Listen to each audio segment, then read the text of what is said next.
Story 1. Confided in a school counselor in the Ontario Catholic school system about my best friend at the time who told me her dad was sexually assaulting her at home. The counselor said, "Sometimes the mind says no while the body says yes." I believe I was 9 or 10. My child brain was so utterly confused about the situation for many years. It wasn't until I reached my later teens that I realized how wrong that was to say. Story 2. In a booth at the local pizza place, I was working while eating dinner and removed my headphones to hear from the next booth, "Oh, is he the one who got his daughter pregnant?" Story 3. One time, I was staying at my girlfriend's house for a weekend during high school. I heard strange noises coming from her brother's room and ended up walking in on him molesting their much younger sister. The worst part was that my girlfriend did not believe me about it. Story 4. At a wedding, I went to the bathroom and overheard the groom bragging to friends that he was sleeping with other women and using cocaine. Story 5. I overheard a young girl say, "My mom says if you do not please a man, you will never keep a relationship." Waffle House philosophy is quite a unique perspective. Story 6. My mother and her boyfriend were talking about how much they hated me.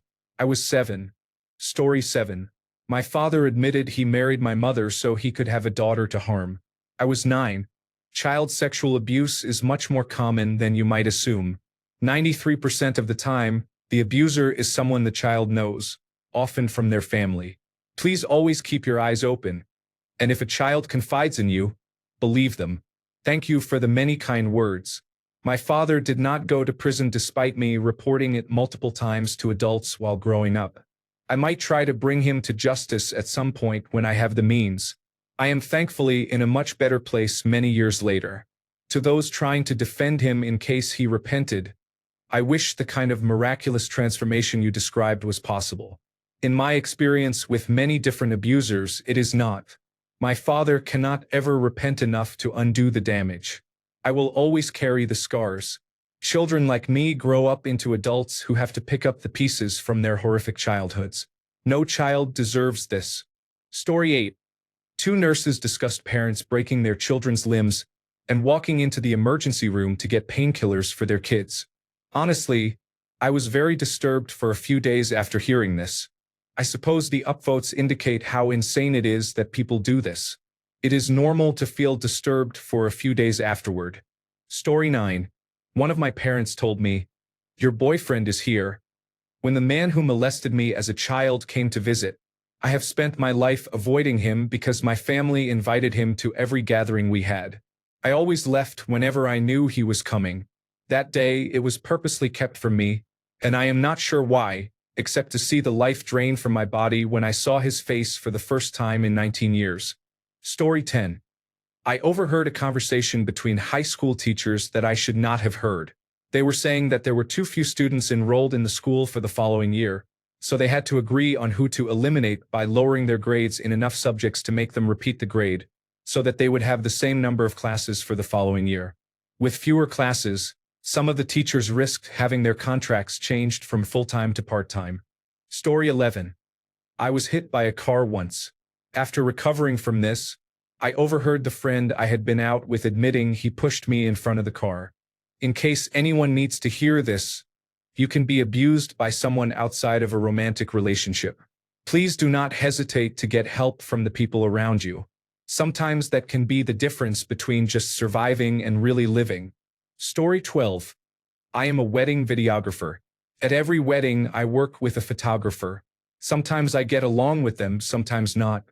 I am working with this photo team at a wedding. We are doing family photos, which is the worst part of the day. It is a long, drawn-out 30 minutes of people not knowing where to stand, calling for people who have walked away and were supposed to be in the next group photo, dealing with kids, and so on. I overheard one of the photographers whisper to the other, "Sometimes, when I am having a rough time in family photos, I like to imagine everything everyone says comes from behind a closed bedroom door, with a very strong implication of sexual intent." That was years ago, and to this day I cannot help but think of it at every wedding. Hearing someone say something like, "Grandpa, get back over here, we are not done with you in the middle," is now the bane of my existence. Story 13. My dad telling my mother to kill herself because her medicine caused too much damage to an 8-year-old child severely. Story 14. When I was in high school, I was part of a life group. In one of our weekly meetings where we had to share something about ourselves, a girl told us how her cousin or brother would watch her take a shower and sometimes sexually abuse her. The more upsetting thing is that I do not think our life group leader, who was an adult, did anything about it. Even now, I still think about her. I did not know much back then. We were not educated about sex, and it was basically taboo to talk about it. Story 15. At a diner in Vermont, an older woman was complaining about her daughter not wanting to be hit by her. She said, "If she does not like it, she can leave." Story 16. Yesterday in the lobby of an embassy suites, everyone overheard it. She was being asked to leave for some reason and was very loud.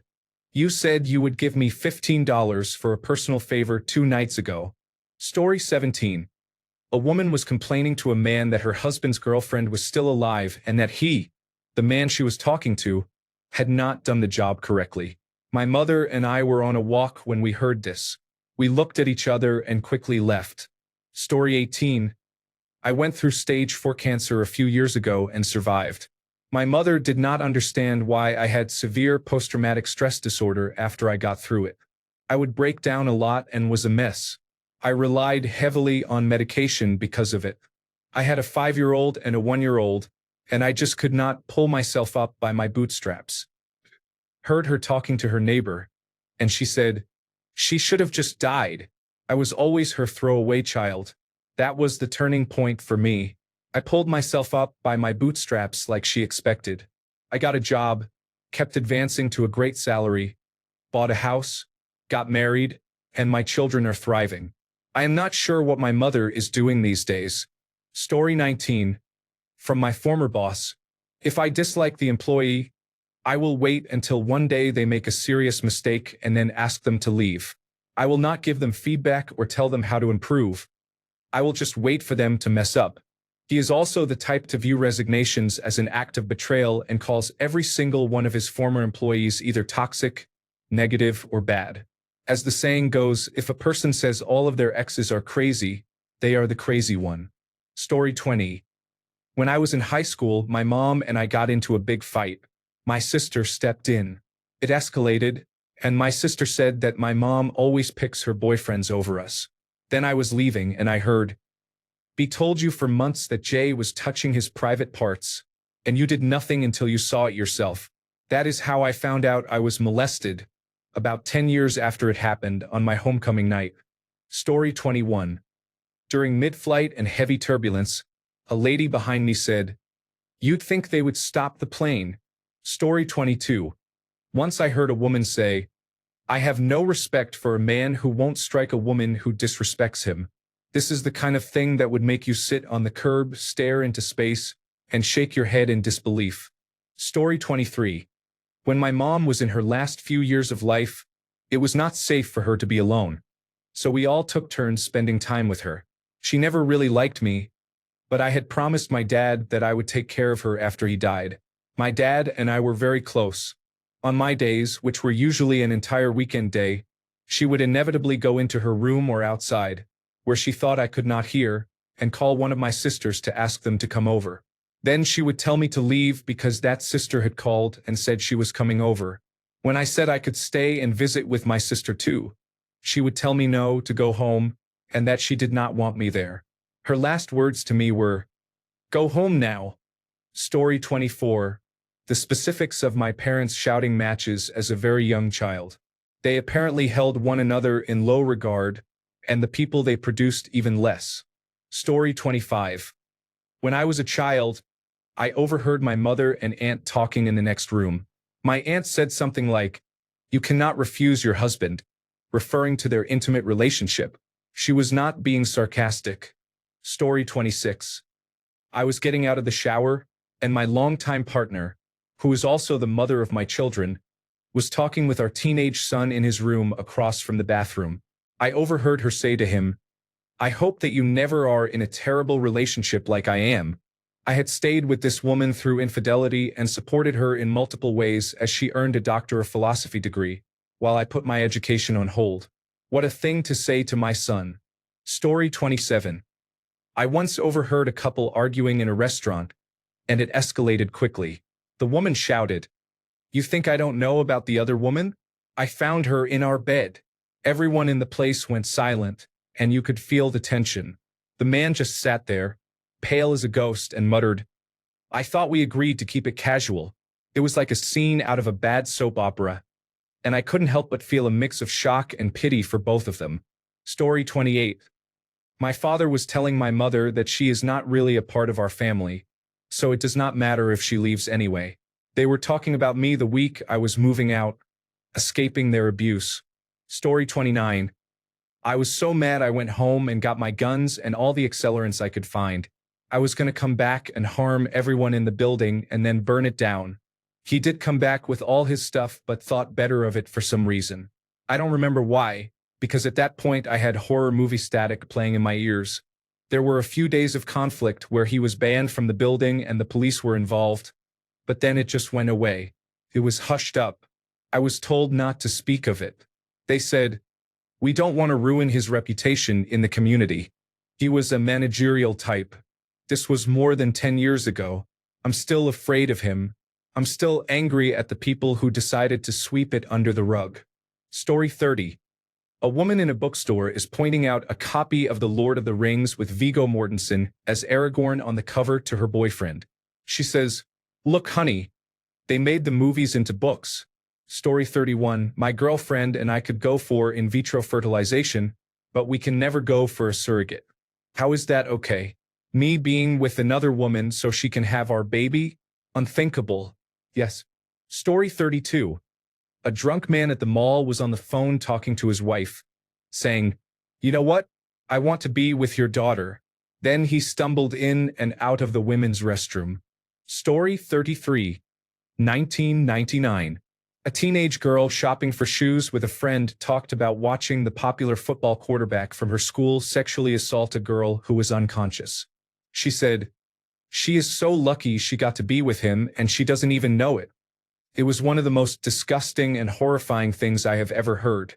Story 34. When you hear that a person is going to be a mother, you do not hear from them for a while. Story 35. I was in AP. F. Chang sitting next to a real academic type and his children. He was giving them a long lecture on free will and what it means to be in a society, which I had mostly tuned out, until he dropped the absolute bomb of, "So with that in mind, why is it not okay to touch yourself in public?" Hook, line, and sinker. What the heck, man? Story 36. Working in a very rough neighborhood in a challenging city, I was walking to work from the parking lot. Overhead, two older teenage boys were talking about their one friend making $600 a month just selling weed. I remember the excitement in the kid's voice. I wanted so badly to stop and educate them about how insufficient that amount of money really is and how big of a risk it is to be a drug dealer. But you learn to mind your own business when you live in bad areas. Story 37. My daughter says that her relationship is going to last.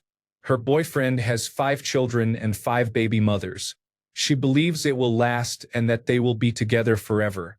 I said, "We will see." Story 38. Not sure if this qualifies, but it always amuses me. I was on a night shift in a Glasgow nursing home and overheard the following. Care 1. Any idea where I can rent a bouncy castle? It is the wee Ian's birthday next weekend. Care 2. My mate has one you can rent. We rented it for my granny's funeral and it was very wild. Story 39. My boss talked about how her adopted son was taken advantage of by his female classmate in their home. She told him, "It is your fault for being in that situation." Story 40. Teaching assistants are very common, said the assistant head. I have never felt more undervalued at my job. Story 41. I heard a woman in the store saying to a child, "Quit crying or you are going to meet Sapphire." Then I saw she had a belt with blue stones slung around her shoulders. Everyone in the produce section froze. I told a store manager and then I left. I have never forgotten it. I hope that child is okay. If she was that abusive in public, I cannot imagine what she was like in private. She is probably grown by now. Story 42. I had some sexual assault a couple of months ago. My mom told me it was my fault for being in that situation and that I basically took advantage of him emotionally because he had just broken up with his girlfriend. I also saw texts from her telling him she is on his side and that she thinks I am lying. Story 43. I once heard a teenage girl on a bus ask her friend if the curious case of Benjamin Button was a true story. Story 44.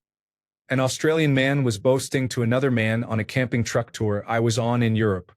He said that at bachelor and spinster balls in Australia, which is an old tradition in the countryside where all the young unmarried people gather at someone's farm to have a large party and get very drunk, the girls would sometimes be taken advantage of. When they passed out, although he did not call it that. I was sitting in the seat in front of him, and I turned around and told him that was assault and it was absolutely disgusting. I couldn't believe he was talking about it like it was a funny story. He disliked me after that, and we ignored each other for the rest of the tour. It was really horrible. Story 45. Not the most disturbing, but the most recent. A woman said in conversation to a group of girls looking for men to date, "Look for a man whose wife has just died or has had a truly bad divorce. They are so broken and demoralized, you can rebuild them into whatever type of man you want. Broken toys are happy to just be played with." If a man said that about a woman, it would be removed from the timeline. It is just so toxic. Forget his feelings or personality. I want to rebuild him the way I want him to be. Story 46. I teach high school and, as such, I have to stand in the hall between classes. I've heard some things. That's got to be as big as a whale's vagina. Dude. She told me to stay off Pornhub, but I hadn't even been on it that day. Just the two that I remember from last year. Every once in a while, I send my friends a text with a good one. Just wild in there. Story 47.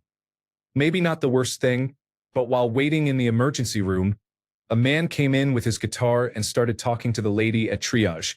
The conversation went something like this. "Lady, what brings you in today?" "Man, my leg hurts." "Fiddles with guitar." "Lady, okay, sir. Have you taken anything for the pain?" "Man, yes, some fentanyl." "Lady, sorry, fentanyl?" "Man, yes, about an hour ago." Starts playing an epic guitar solo. Story 48. I overheard a family law attorney explaining to her client that she had found child support orders for the child he believed was his. She told him he would have to return the child to the biological father because he was not the father. Story 49. Two male coworkers discussed one coworker's new girlfriend and how attractive she was. The second coworker wanted to see private photos of the girlfriend. The first coworker declined but said, "I really want you to see, but if she found out, she would probably break up with me." The second coworker said he understood. They then agreed that if the couple broke up, the first coworker would share all the private photos with the second coworker. This conversation involved agreeing to share explicit images without consent in the future. Story 50. Coworkers discussed the trial of a man accused of molesting a young girl, saying that obviously something wrong was happening. A grown man was alone with a child not his own. What more proof could you need? Story 51. I overheard my former boss complaining about an argument he and his wife had that weekend. I am still confused about why he felt comfortable sharing this near me, as he was in his colleague's office with the door open, and I was only a few feet away. He said his wife was standing on the balcony of their apartment and threatening to jump. His response was something like, "Do what you want. I am going to go get a drink." They now have a small child. I have not worked for him for years, but that really bothered me. His retelling of what sounded like her genuine desperation and his coldness actually scared me. Story 52. I was at a party once, talking in a group of people with a few different conversations going on. I overheard a woman in the group say, "I went to a South American country with my mom, and we were waiting for the tour bus. There was a man hanging around staring at me. He walked over, took my hand, and my mom just nodded. Then the man and I went around the corner and had sex. When I came back, my mom never said anything about it. Kind of weird. Huh. I was absolutely lost for words. Kind of weird doesn't even begin to describe it.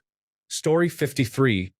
After my grandmother died, I was 18 at the time.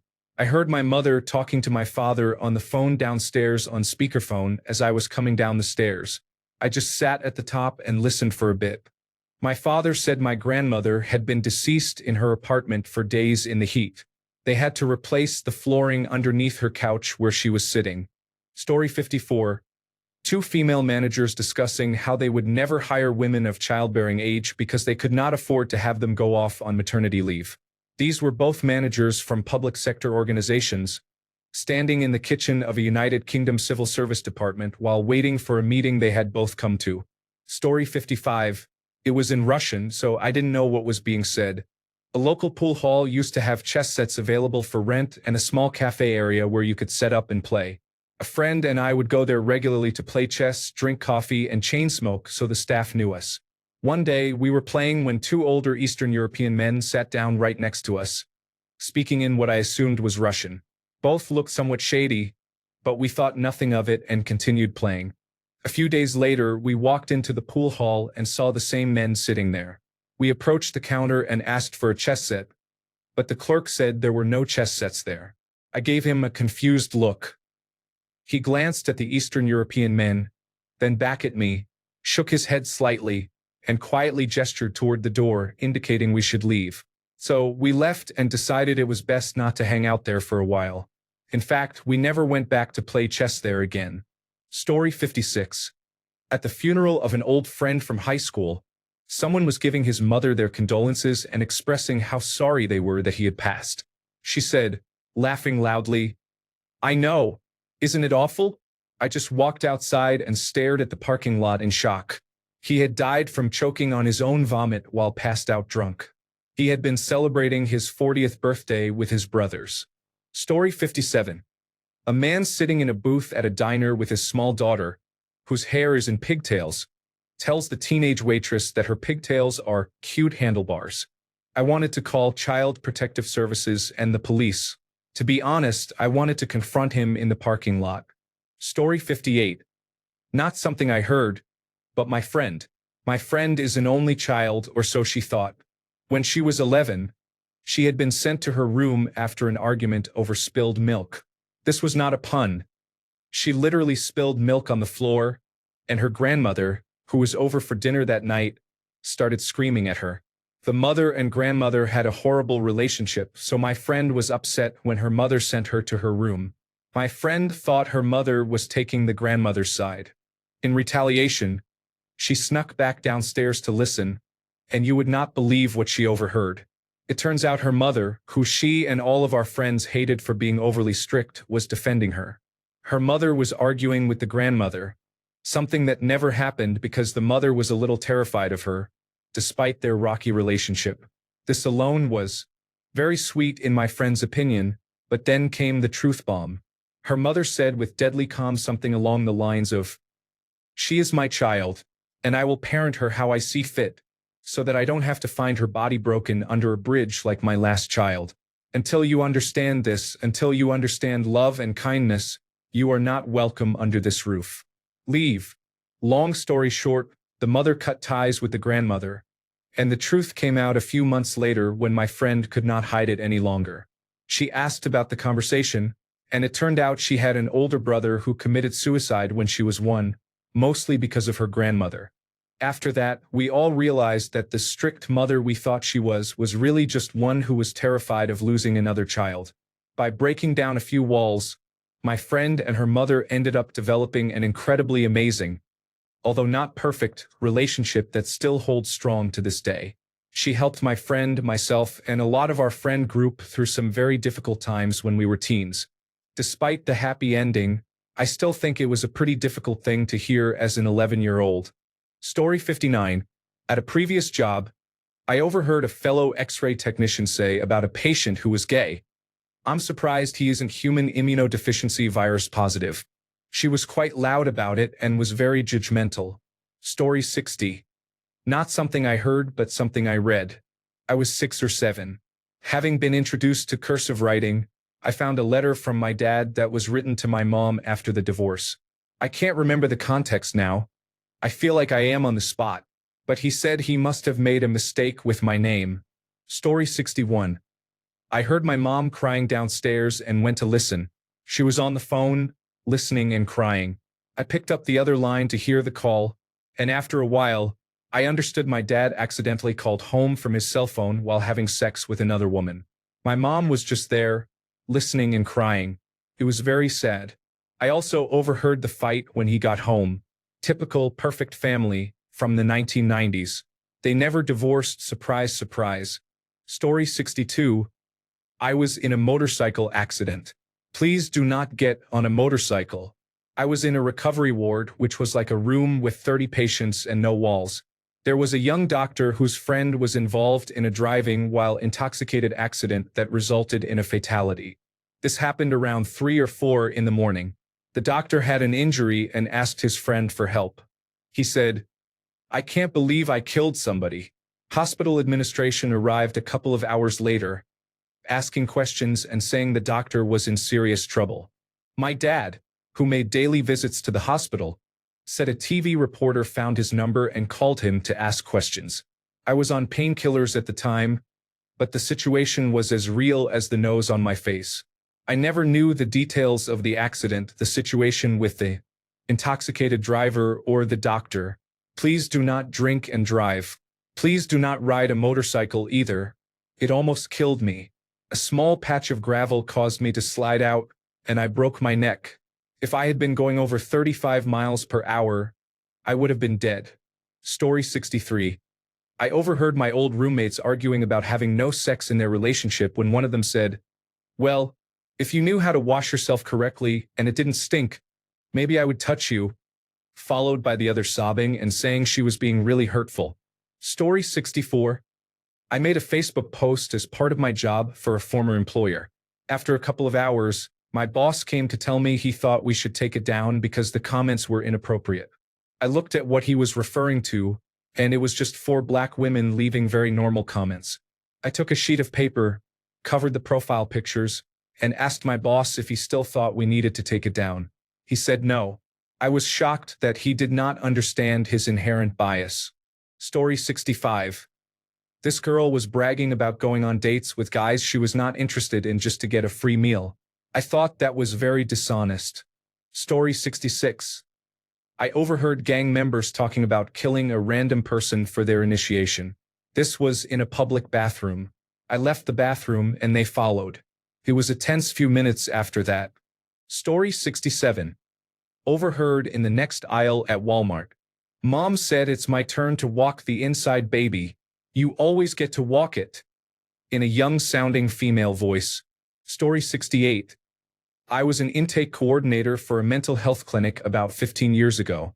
It was my responsibility to gather initial information from patients and, based on their situation, assign them to the appropriate provider who specialized in their needs.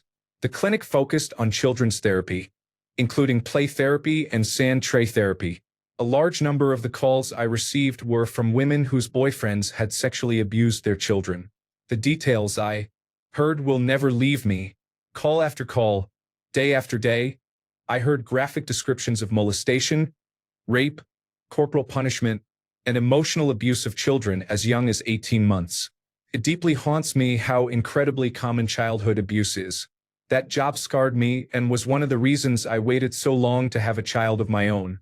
Once I did have my daughter, my postpartum anxiety presented as a debilitating fear that she would be molested or sexually abused. Story 69.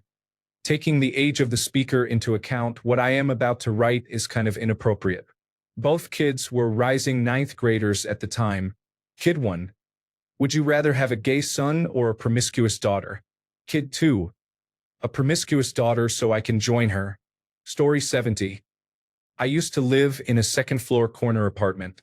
It was an old meat locker building, so I had no air conditioning and had to leave my windows cracked open to help regulate the heat or cool. There was a big tree growing on the corner of my apartment, and that tree provided nice shade.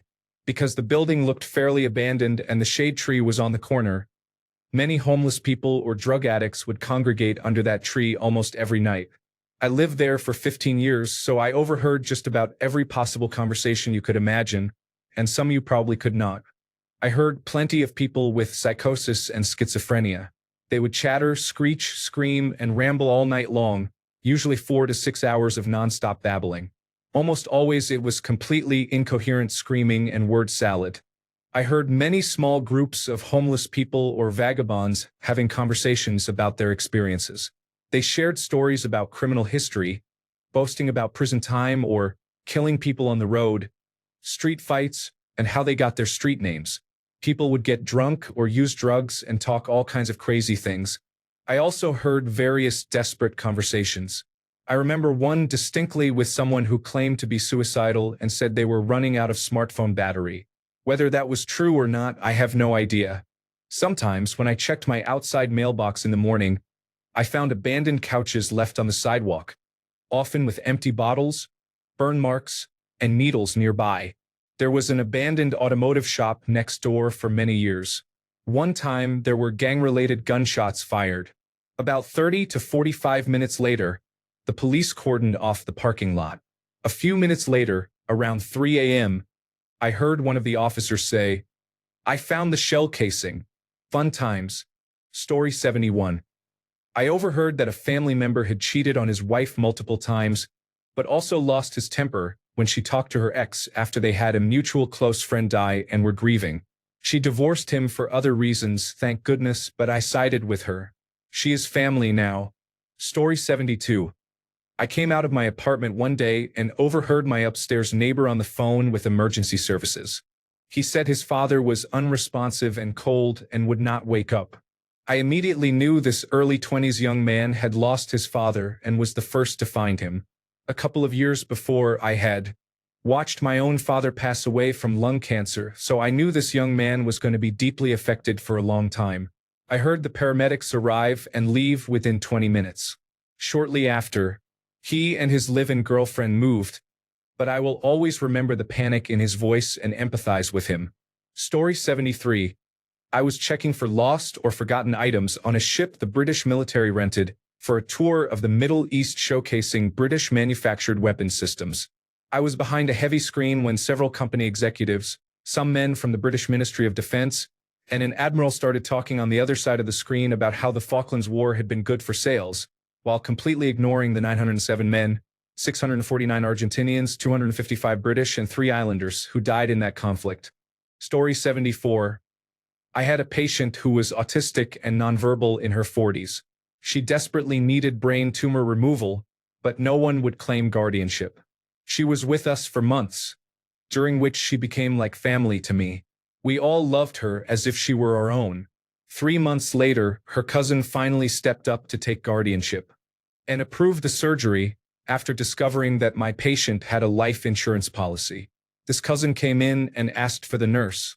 I introduced myself, and the next words out of her mouth were, "I'm just hoping she doesn't make it through surgery.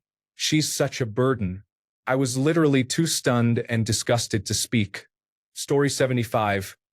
I don't know if it's problematic in the traditional sense, but one time I was shopping at the grocery store and 2 Catholic priests ran into each other and started talking.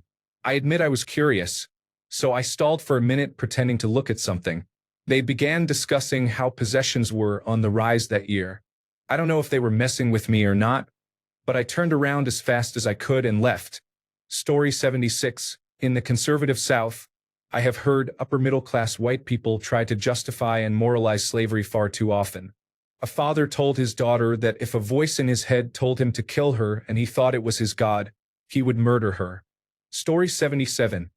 I was walking to a train station with a friend, and we passed a pair of girls chatting on the way. One of them very loudly exclaimed as we passed, "My man Jeffrey, he has no moves." I felt very sorry for Jeffrey. Story 78. I still have not found out what, if it were not for my horse, I would not have spent that year in college meant. Story 79. At a cafe, a young child knocked over his drink. He instinctively tried to grab a tissue to mop up the liquid. His father said to him, "You do not have to do that. It is the waiter's job to clean for us." This is one of many instances that contributed to my cynical view of humanity. Story 80. I was in my room listening to music. The music stopped, and I heard my mother and brother talking about me in the living room. My room is connected to the living room. I decided to listen, and I heard my mother say, "She is doing pretty well for a girl." My brother agreed with her. They were talking about my grades in school. It stuck with me, but apparently my mother does not remember it. Story 81. I was at a playground with the children I care for. A mother started yelling at her son, about 7 years old, and pointing at a toddler. She said, "You begged for a little brother. I had him for you, so go play with him and leave me alone." Story 82. I was at a gym frequented by college students. I heard two guys talking. I know it is wrong, but if she does not remember it, is it really that bad? Story 83. Germany, Berlin. I was standing at a buffet and overheard two 12-year-old girls say, "Thank God, there are no immigrants here." I, a person of color and immigrant, was standing right behind them and said, "What kind of racist behavior is that?" The girls turned around, saw that I did not look typically German, and started to stutter. I said, "Don't make fools of yourselves. I clearly heard what you were saying. You should be ashamed." Story 84. I was fixing a public address system in a closet at a company I worked for. I heard the owner berating the black receptionist, calling him an invalid and some other old-school racist terms. I left the company the next day. They came to me asking what I heard. I hope that person is doing well. Story 85. When I was 17, I lived with a girl I was dating and her family. Her father was drinking one night with one of her cousins, who was also 17.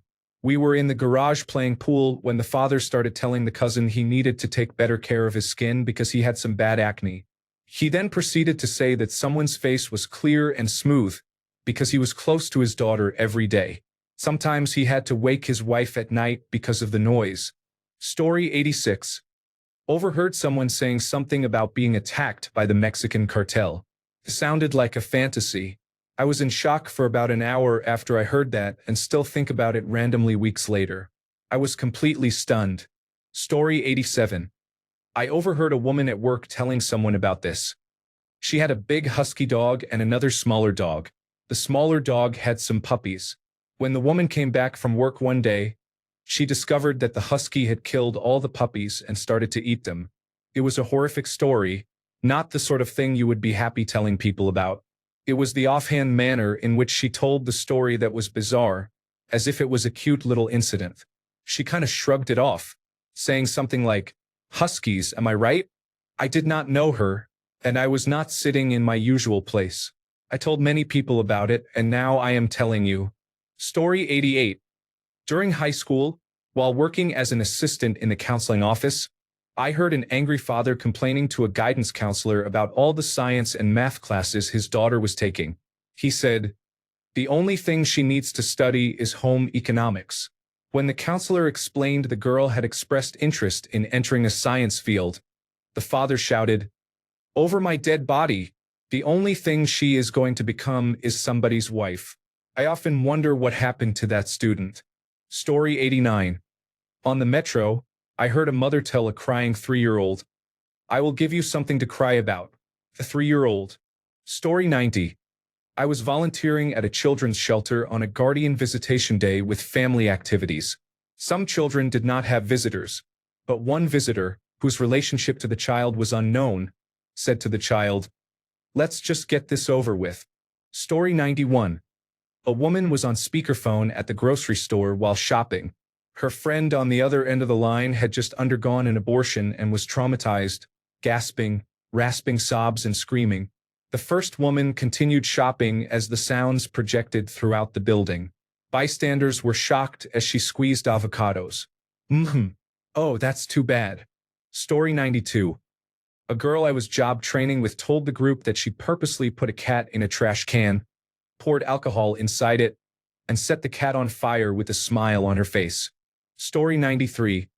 Two men on a tram casually talked and laughed about how one of their friends brutally attacked a man with a knife and then drowned him using a water bottle, all with the help of his father. They killed the man because he complained about the noise and chaos of an ongoing party. They laughed about how they did not get punished because the police and judges in Germany are scared of Muslim clans. Story 94. Walking down a busy street, I passed two men having a conversation. One said, "My sister said that us having sex ruined our relationship. I told her to get over it.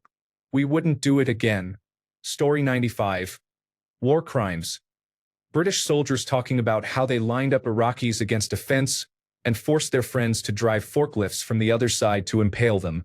Government spying on the population before Edward Snowden. An engineer working in the network operations center of the telecommunications company I worked for around 2007 told us, while drunk, how Secret Services had installed software on our servers to listen. It later came out that our company was involved or complicit. Story 96. My ex-boyfriend told me he got post-traumatic stress disorder from me hugging him. He said he is scared to death that I might ever touch him again. He also said that I should have killed myself earlier when I had depression and suicidal thoughts. I still feel like a piece of trash. Story 97. My mom and I overheard a woman beating her child in the bathroom at Disney World in 2000. We locked eyes in horror, and my mom quietly said, "Sure, it's not our business," and we left quickly. After that, she would sing a traumatizing little tune anytime we talked about the trip. Celebrate the beatings of your life. It makes me sick thinking about hearing that child crying and having probably the worst day of his life on what should have been one of the best days. Story 98. A social worker at the next picnic table was talking about a 19-year-old who got a girl pregnant. I am not saying it is her fault. I am just saying she bears some responsibility. A few minutes later, the social worker said, "Oh, she is 11. Story 99.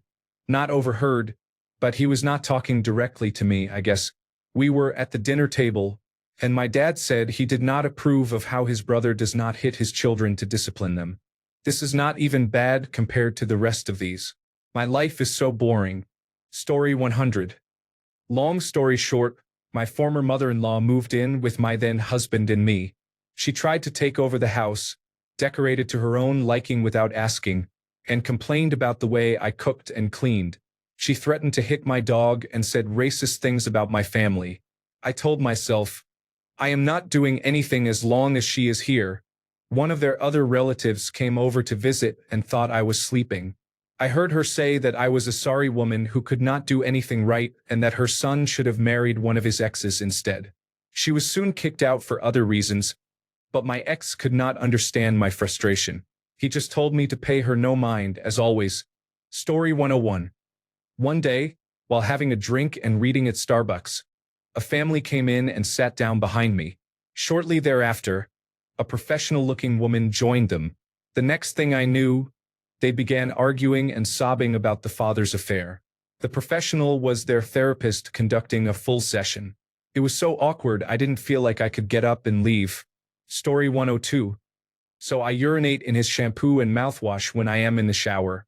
I overheard an ex-friend talking about his totally decent roommate. You don't treat people this way. That's unpleasant. We confronted him, and it turns out he responds vindicatively to mild slights. A day late doing dishes, urinate in mouthwash, a little too noisy on a work night, tires slashed. Yes, we informed the roommate. No surprise when I cut him off, he started telling everyone we were involved. No. Story 103. I went to one of those abusive residential treatment centers for teens in Utah. I met a lot of people with very heartbreaking home lives. The one that will always stick with me was a kid whose dad was never in the picture, and the mom was flighty, unreliable, and mentally ill. The mom hadn't visited her kid at this facility we were stuck at for about a year. I remember overhearing the first phone call they had in a while, which took place shortly before we were supposed to have a parent visit weekend on campus. The call was just this kid begging their mom to come see them, telling her how much they loved her and how they were doing everything they could to get better and make her proud. The last thing the kid said before hanging up was a very defeated, "Oh, okay, maybe you can come to the next one instead," before they went to their room to cry for the rest of the night. I'm sure I heard things that were objectively worse while I was there, but that was burned into my memory. They just wanted their mom. Story 104. After a long absence from school, I overheard my bullies planning how to drive me to suicide so they could be rid of me forever. It has been over 10 years and I still do not understand it. I understand why they did not like me, but not just wishing death upon an annoying know-it-all. To actively try to bring it about is completely psychotic. Story 105. Two separate conversations from the same group of people I had a class with in high school. 1. They planned a double date with a girl only to push her out of the truck in the middle of the woods on a long stretch of highway so she would have to walk home. The girl and two guys who were all involved were laughing as if it was hilarious. 2. They thought their friend had overdosed at a party they were having in the middle of a field. They left him in the back of his truck because they did not want to get in trouble for having drugs. They were saying how relieved they were when he showed up Monday morning at school. Story 106.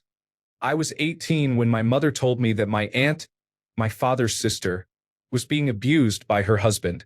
She said that on my aunt's wedding night, her husband demanded all her jewelry. When she refused, he beat and sexually assaulted her. When I expressed how horrified I was, she said that my aunt had it coming since she disrespected her husband. Once he slapped her in front of my father, and they got into a fistfight while my mother left the house and sat in the car. She said that my aunt deserved it. No wonder no one on that side of the family likes my mother. There are a lot of stories of that man doing abusive and psychotic things to his wife and kids, like burning them with hot metal spoons. My mother says that since that is his family, he has every right to treat them any way he wants. She expresses disgust that my aunt is divorced.